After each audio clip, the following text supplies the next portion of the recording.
Hi guys. I'm back with the next 3 chapters. We're on chapter 10. Did I show you my bookmark last time?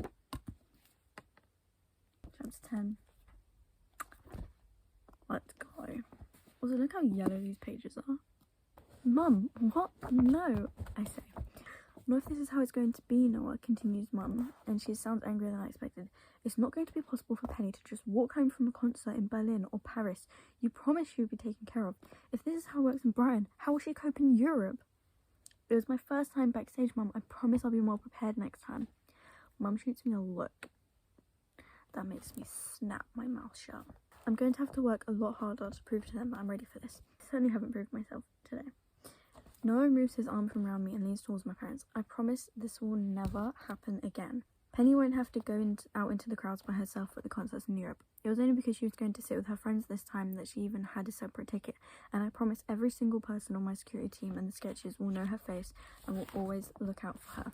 She's already met Larry, my bodyguard, and I'll make sure he doesn't let her out of his sight. Larry's really nice, I say. And you see this? He grabs my hand, holding it tightly in his. I'm not going to let go of this hand. Well, you can let go when you go to the bathroom, I say, a small smile playing on my lips. Noah roars with laughter. Yeah, except for that. You know what I mean. I'm going to be there for Penny, he says, returning to his serious expression. She's my girl, and I will look after her. Ugh. I'm sure, I say. I still want to go. Tonight was scary, but I made a mistake. It won't happen again. It can't be as bad as that school trip to Amsterdam when your class thought that air raid warnings were going off and all ran screaming through Vonderpark, says Elliot. He's right. Mr. Beaconsfield had told us all to hide under park benches, which we did until a nice Dutch couple came past and explained that the siren was a normal thing that happened on the first Monday of every month at exactly noon. On Noah's tour, there'll be far more people looking after me, and I have to conquer my fears at some point. Mum, Dad, please, I'll be fine. I give them a reassuring smile, but I'm not sure how convincing it is with my still puffy eyes. Hopefully I can have Tom's old phone and get a new SIM card before we go to the airport. That way I can still call you whenever I need to. There's a tense moment of silence. Mum and Dad look at each other. Okay, you can still go, says Mum. I jump up and hug my parents. I won't let you down, I say. You never have, Penny. We just worry about you, explains Dad. And now I'm worried that you're not going to be packed on time, adds Mum. Don't think I haven't seen the state of your room. I'll manage it, I say. Elliot smiles. Good. Now that's sorted, I'm heading home. I need to get my beauty sleep. Alex is forcing me to use the season ticket my dad gave me to watch rugby tomorrow. Can you imagine the things you do for love? At least the rugby men are fit. If only Alex would meet my dad, they'd probably get along. Elliot snaps his mouth shut as if he's not sure what he's just said. I raise an eyebrow, but Elliot gives me a don't ask me gaze. He turns to Noah. The concert was awesome. You stole the show. This sketch had nothing on you. Noah pulls him into a bear hug, squishing Elliot so tight his trilby almost comes off. What's a trilby? I wish you could come with us too, Elliot. And cramp Princess Penny's style? No way. Another time then. Faux show. Elliot turns to me. I can't believe you leave so early tomorrow. I'm not going to see you for ages. I'm going to miss you so much. Now it's time for him to give me a huge hug. I'm going to miss you too. You have to promise to write to me every day, and text, and call. Come on, you two. It's not like Penny's off on a mission to Mars. She will be back in a couple of weeks, says Mum. A lot can happen in a couple of weeks, says Elliot. You're going to have to tell me everything. Everything. Especially about Paris. I want to know all about Paris. Of course, and you have to keep me updated on every minute of your internship. We finally release each other and I walk Elliot into the hallway. He skips out of our house and around to his home next door. He blows me a kiss before I shut the door. I'd better go too, Penny, says Noah from behind me. They're the words I don't want to hear. But you just got here, I say, squeezing Noah tight. I know, but soon we'll have 2 weeks together. I have to head back to the hotel to get everything ready for Berlin tomorrow. I'm so psyched. I'll be back before you know it. 5 a.m, bright and early. He reaches up and pushes a stray strand of hair off my face, tucking it behind my ear. Are you sure you're... Oh. Didn't realise I did that at the same time. Are you sure you're okay? I promise you nothing like that will ever happen again. I know. I stand up on my tiptoes and kiss him gently on the lips. I can't wait. It's going to be perfect. It really will be. We can have a magical mystery day in every stop, except it'll be a mission to find the best baked goods in whichever country we're in. Germany, Italy, France. I want to eat all the macarons in the world. They're my favourite. Is that a promise? It's a deal. His warm, dark eyes are staring into mine. I love you, Penny. Just never scare me like that again. I won't, I say, and I mean it. Tomorrow we're going to Europe, and I'm not going to let anything ruin our big trip. Something's going to ruin it. I'm highlighting the thing about macarons, because I fucking love macarons.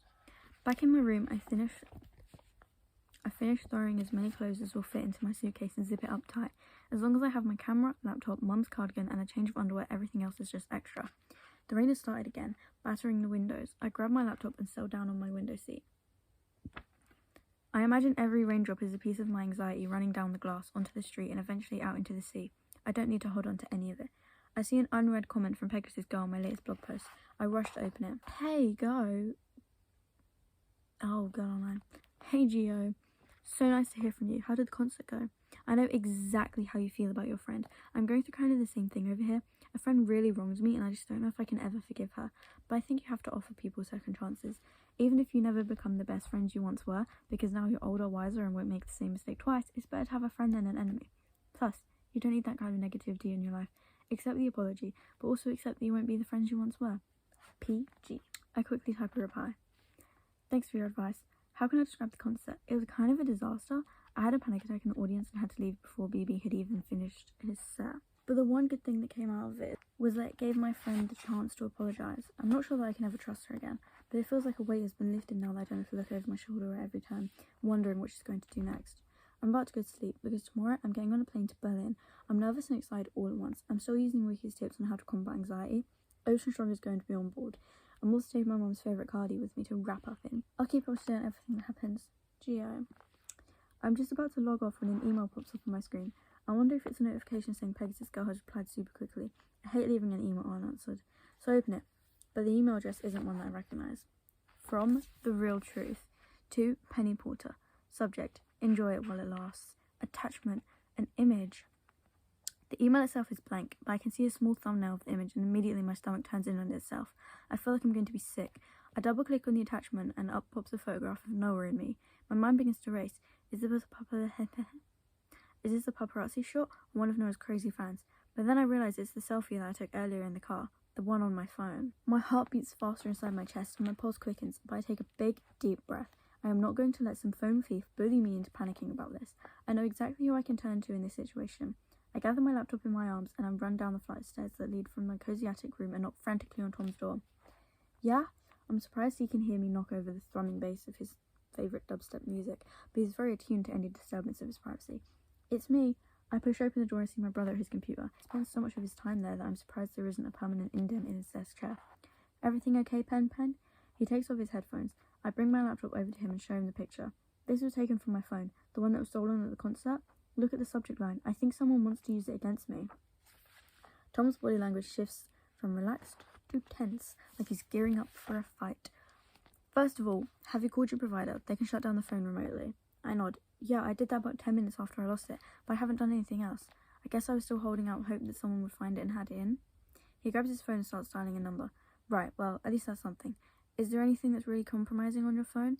If they've got this photograph, they might have downloaded others from your phone already, or got your contact list. Didn't you have a password? I had a password, but it was Noah's birthday. I cringe at how obvious that sounds, now that I say it out loud. If someone had recognised it was my phone, that wouldn't be too hard to guess. There are a few texts, and most of my conversations with Noah are on WhatsApp. Let's go through and change all your passwords. We can do that remotely and set it so that your phone wipes if it's connected to the internet. Then you better let Noah know that someone might have hold of his number.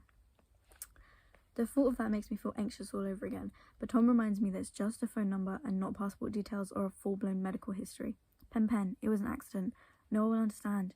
He cares more about you than a stupid mobile number. After an hour of sitting on the edge of Tom's bed, I've managed to shut down the phone, wipe it clean, and change all my passwords. I feel so much better knowing that I've done as much as possible and that there's nothing more the real truth, whoever they are, can do to hurt me. Don't believe it. I don't want to be a victim any longer to people who think they can abuse my privacy and my emotions.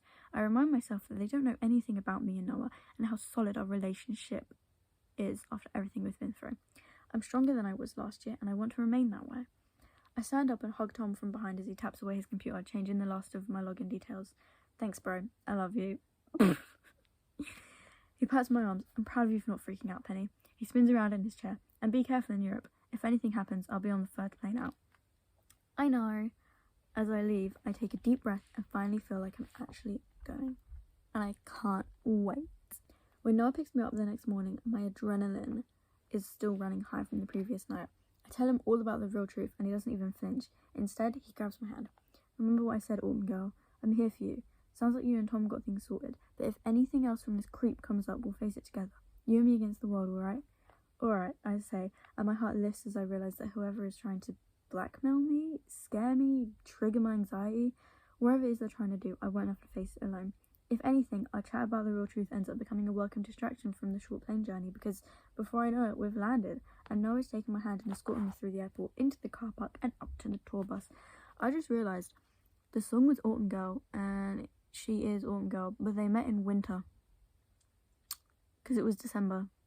It's because she gives off autumn vibes, because her hair's like auburn, right? It is just as I had imagined, a great big black bus with huge tinted windows. It's super shiny and swish, and I look like Tao. Noah's face is lit up with excitement, and he squeezes my hand so tight I feel my bones crush together. This is really happening, Pen. Look at this absolute beauty. He skips ahead and stands in front of it, attempting to take a tour bus selfie. But of course he only manages to get his face in a tiny bit of black behind me. Let me take it, you doofus. I snatch the phone from his hand and take a much better shot with his arms outstretched and the tour bus behind him. Larry pops his head out of the door and waves us in. Oh, good, you're here, he says. As we step inside, I realise how much of a boy's paradise this is. There are several mini fridges, love that, game consoles, and TV screens everywhere. The rest of Noah's band starts filing in, and surprisingly, I don't feel claustrophobic. It's a lot roomier than I could have ever have expected. There are 2 sofa areas, a small kitchen, a shower with a toilet, and at the back of the bus there are a few caravan-style beds in case anyone feels the need for a quick snooze. I feel a hand slide down my back and a husky voice in my ear. Wanna play? I turn to see Blake gesturing towards the Xbox. Is he gonna try to get with her? Oh, I'm not very good really, I say modestly, although secretly I'm an absolute whiz at Sonic the Hedgehog and Mario Kart. Having an older brother means that the majority of the time I've spent bonding with him has been over lengthy gaming sessions.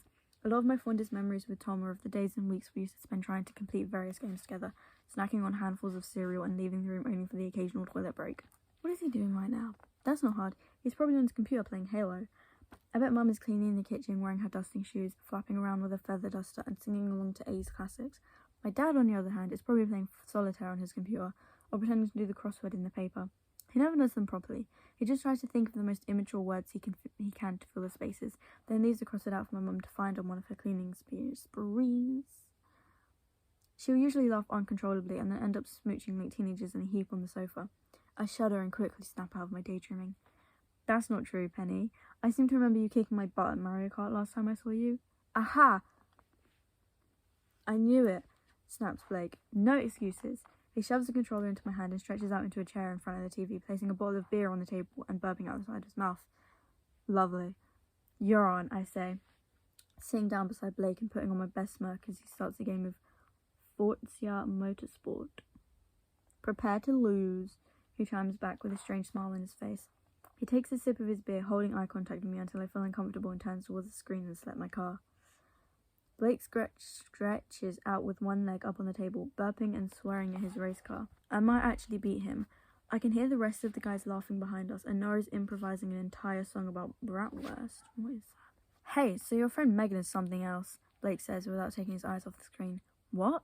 I'm so shocked I almost dropped the controller and my on-screen vehicle crashes dramatically into a concrete barrier.